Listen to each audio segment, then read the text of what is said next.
Update India TV, हर खबर सच्चाई। आज दिनांक 28/3/2025 रोजी आपण राळेगाव तालुक्यातील शेवटच्या टोकावर असलेल्या दहेगाव या ठिकाणी आलेलो आहोत। दहेगाव ते देवदर या रस्त्याची एक दशा किंवा जनतेची दुर्दशा हे नेमकं कळायला मार्ग नाही।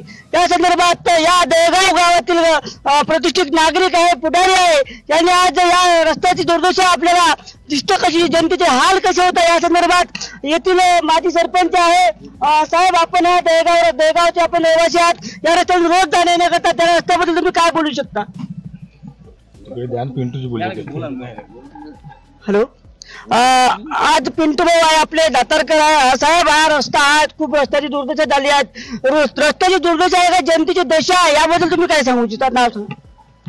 ही जनतेची दुर्दशाच म्हणावी लागेल, कारण दहेगाव गाव हे राळेगाव तालुक्यात शेवटच्या टोकावर वसलेलं वेळपोस्ट ग्रामपंचायत असलेलं मोठं गाव आहे। हा आदिवासी मतदारसंघ आहे। या आदिवासी मतदारसंघामध्ये आमदार आदिवासी आहे, मंत्री आदिवासी आहे, आणि सगळं काही असताना या रोडची अवस्था ही फार मोठी बिकट आहे।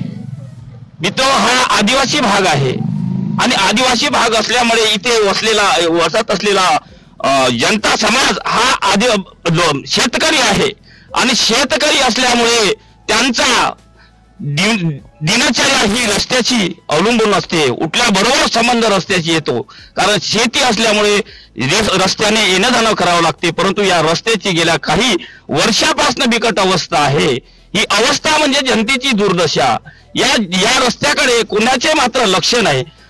आपली पोळी भाजून घेण्याकरता, आपलं काम करण्याकरता मात्र आश्वासनं देतात, आणि आपलं काम झाल्यानंतर मात्र ते विसरून जातात। म्हणजे काम झालं आमचं आणि काय करू तुमचं, अशी परिस्थिती या ठिकाणी निर्माण झालेली आहे।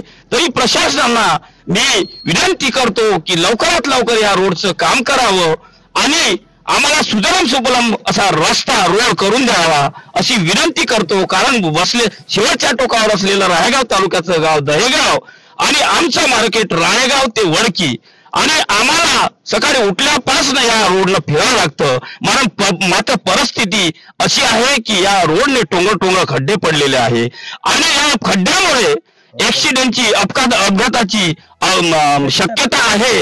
आणि शक्यता नव्हे तर या ठिकाणी बऱ्याच प्रकारचे अपघात होऊन प्राणहानी झालेली आहे। तरी माझी शासनाला, प्रशासनाला माझी विनंती आहे, प्रतिनिधींना माझी हात जोडून विनंती आहे की या रोडचं लवकरात लवकर काम करून द्यावं अशी मी शासनाला विनंती करतो। यांनी सांगितलेलं काय, जे रस्त्याची दशा दिसते की जनतेची दुर्दशा आहे, खूप गंभीर असं या रस्त्याचं स्वरूप झालेलं आहे। या ठिकाणी आपले दहेगाव येथील अमृतभाऊ पाजारे आहेत। साहेब, हा रस्ता तुम्ही या रस्त्याने रोज येणं जाणं करतात, वैधचा रस्ता आहे, शेतीत जाणारा माल या ठिकाणी जावं लागते। आणि जेवढंच नव्हे तर दहेगाव येथे ग्रामीण प्राथमिक आरोग्य केंद्र महत्वाचं म्हणजे आरोग्याचा विषय आहे। आरोग्य ठिकाणी एखाद्या पेशंटला नेता असता किंवा येथून तर रेफर करता यवतमाळ सारख्या ठिकाणी न्यायचं असलं याच रस्त्याने अँब्युलन्सला जावं लागते। त्या रुग्णाचे काय हाल होते हे आपल्याला या रस्त्यामुळे दिसले आहेत। अमृत पाजारे साहेब, आपण या रस्त्यावर जात आहेत, तुम्ही एक गावाचे एक समज बोला।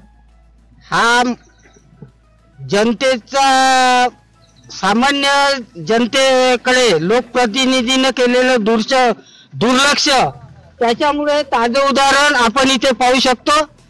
जनता सर्वस्वी लोकशाहीमध्ये जनता जनार्दन ही मोठी असते, पण जनतेचा वापर करून त्यांना वारावर सोडणे हे कितपत लोकप्रतिनिधीचं काम आहे हे त्यांनीच ठरवावं। माझी हात जोडून विनंती आहे की इथं प्राथमिक आरोग्य केंद्र असल्यामुळे आणि इथं रुग्णांना नेण्यासाठी योग्य प्रकारे रस्ता नसल्यामुळे रुग्णाची सुद्धा रस्त्यात सुद्धा डिलिव्हरी झालेली आहे या खड्ड्यामुळे। तरी शासनाला आणि प्रशासनाला मी विनंती करतो की या रस्त्याचं काम आमची हात घेऊन त्वरित चालू करावं अशी मी शासनाला आणि लोकप्रतिनिधींना विनंती करतो आणि माझे 2 शब्द थांबवतो। यांनी पण सांगितलं आहे जे गावातले नेते आहेत, जे गावातले पुढारी आहे, यांचं असं व्यथा दिसते.